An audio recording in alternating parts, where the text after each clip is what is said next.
And we begin tonight with a story that you'll only see on 12 News. A United States Airman is being hailed a hero for his brave actions that saved 4 people from a fiery crash. Good evening and thanks so much for joining us. For 12 News at 10, I'm Kariba Devine. I'm Mark Curtis. Good to have you along. The crash happened on May 27th near Luke Air Force Base, where that airman had just finished his shift.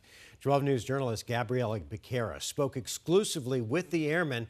She's with us tonight and has the story of how all of this unfolded. Gabby? Well, Mark Caribe, this airman was in the right place at the right time. His quick thinking and bravery may have changed the outcome for everyone involved in this very serious crash.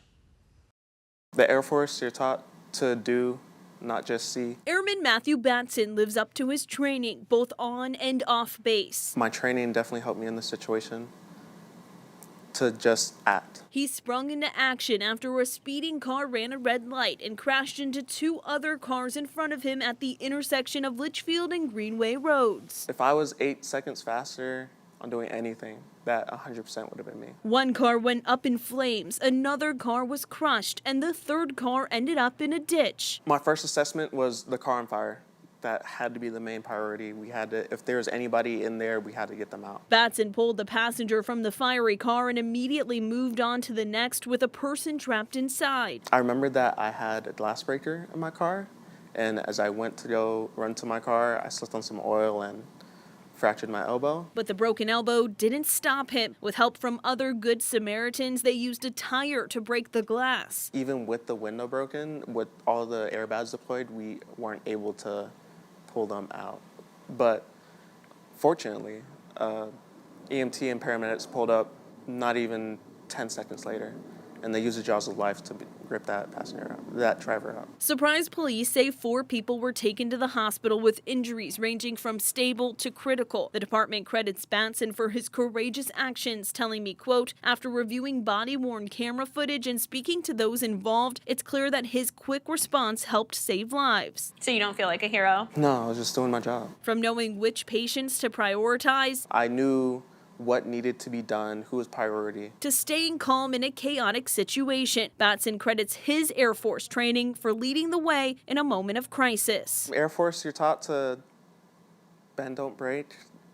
You're gonna be pressured, but you have to stay focused. You have to stay locked in.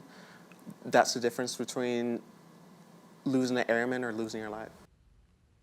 And surprise police tell me the driver responsible for this crash will face multiple charges, including driving on a suspended license. As far as Batson's broken elbow, he starts physical therapy tomorrow, but tells me he's already feeling so much better. Caribe? All right. I guess he's got a great story to tell, too, about how that elbow happened, right? Definitely. All right. Thanks so much, Gabby. Developing news tonight, health officials in Navajo County have identified 4 positive cases of the measles. These are the first confirmed cases in Arizona this year. The county says that 4 people, the ones that have the measles, were not vaccinated and recently traveled outside the country, adding that they were all exposed through the same source. Measles is highly contagious to those who are not vaccinated, and this comes as neighboring states like Utah and New Mexico deal with their own outbreaks. Now to Scottsdale, where stun gun and body cam maker Axon says it's pulling out of negotiations with the city to build a new campus. The company made that announcement this afternoon following a meeting with Scottsdale Mayor Lisa Borowski. Axon President Josh Isner says the internal politics in the city of Scottsdale made it impossible to reach an agreement. He joined me in studio earlier this evening during 12 News at 6 and said despite these negotiations stalling, the goal is to proceed with their plan to build in North Scottsdale.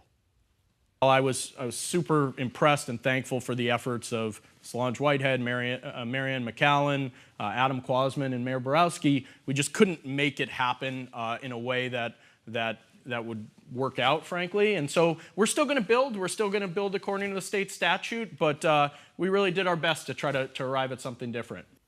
Scottsdale Mayor Lisa Borowski sent a statement to 12 News, reading in part, "I appreciate Axon's efforts to come to the table and engage in meaningful dialogue regarding the future of their development. Their team was willing to make concessions to their existing plan, which I appreciate. Unfortunately, there were too many hurdles to overcome in order to move an agreement forward. I remain hopeful that future negotiations result in a win-win agreement that works for the community and keeps this vital employer right where it belongs in Scottsdale. Well, it was a busy day in the heat for Phoenix fire crews, making 2 separate rescues at Camelback Mountain. Officials tell us that crews rescued 4 hikers. All of them were from out of state. 2 of them were taken to the hospital with heat-related injuries. Crews say that as the weather heats up, hikers need to know their limits, their personal fitness, and the weather before deciding to go on a hike. And speaking of the weather, meteorologist Lindsay Riley is here with our weather impact forecast. And Lindsay, this heat is no joke, especially with the temperatures we're expecting this weekend. Yeah, I mean, we're not only talking our first 110 of the year this week, it's also possible that we see our first 110 of the year. We're not setting any record highs, but we're running a solid 7 to 10 degrees above average each afternoon. Here's where we're headed each day. We should be at 103 tomorrow and Wednesday, 108 up to 109 at the end of the week, peaking at 113 by this weekend. Here's a look at our high temperature today. Today even was the hottest day of the year. You're probably going to hear me say that a couple different times this week. That's because we're on an upward trend. But 109, the high today out at Sky Harbor. We're finally out of the triple digits, down into the double digits now for the lower deserts, but barely in Lake Havasu, still sitting at 99, 66 in Show Low, 77 up toward Tuba City. Our sunrise time tomorrow is at 5:18. Temperatures are starting off in the 80s. That'll be the case between 6 and 8 a.m., rising up to 90 degrees by 9 a.m. Winds out of the south at 11 miles per hour. For the rest of the day, we're going to keep heating up, and by lunchtime, knocking on the door of the century mark and continuing to go up from there. I'll let you know if there's any signs of this heat breaking in my full forecast. Caribe. Convicted murderer Lori Vallow Daybell back in court today for her 3rd trial in as many years. She's already been convicted in Idaho and in Arizona in the deaths of her children and former husband. In this case, Lori Vallow Daybell is accused of conspiring with her brother, Alex Cox, to kill her niece's ex-husband, Brandon Boudreaux. Vallow Daybell has pleaded not guilty and is representing herself. The state also called in a lot of investigators to take the stand today, going over evidence in the case, including the first officer to respond to the scene after Boudreaux called 911. Vallow Daybell can also cross-examine each witness. Testimony is expected to continue tomorrow. And 12 Plus is streaming the entire trial, so make sure to download 12 Plus on your TV right now to watch for free. We'll also have a nightly recap of the show at 8:30. Again, that is exclusively streaming on 12 Plus. Bringing you some live pictures right now during a 4th night of immigration protests in downtown L.A. against the recent ICE raids happening there. Tonight, NBC News is reporting that officers have been firing pepper balls into the crowd in an attempt to disperse the protests. Roughly 700 Marines from the base in 29 Palms are currently mobilizing at Camp Pendleton before they deploy to L.A. Defense Secretary Pete Hegseth says their presence is needed to restore order and protect federal buildings in L.A. They'll join 2,000 California National Guard troops that started arriving yesterday. Both the Marines and the National Guard were called in by President Trump, but not by California's Governor Gavin Newsom, who's now suing the Trump administration for infringing on his authority. Back here in Arizona, 3 Republican candidates hit the debate stage tonight in the race for the late Raul Grijalva's congressional seat in District 7.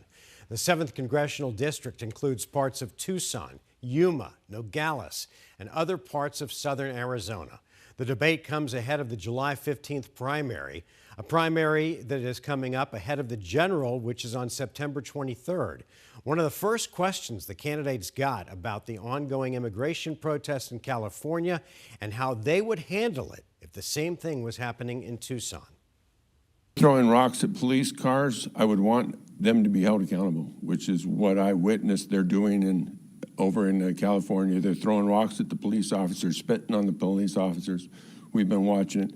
It's not a peaceful protest. It's a very violent protest. I feel that President Trump is just trying to enforce the laws that we have on the books. And I put everything that is happening right now, the chaos that we see, I blame it 100% on Biden and in his administration. I support Trump in federalizing the National Guard. I think the National Guard needs to have a presence there, especially how we've seen it escalate throughout the past 3 days in California alone. 5 Democratic candidates are also hoping to fill the congressional seat. They'll get their chance on stage tomorrow night.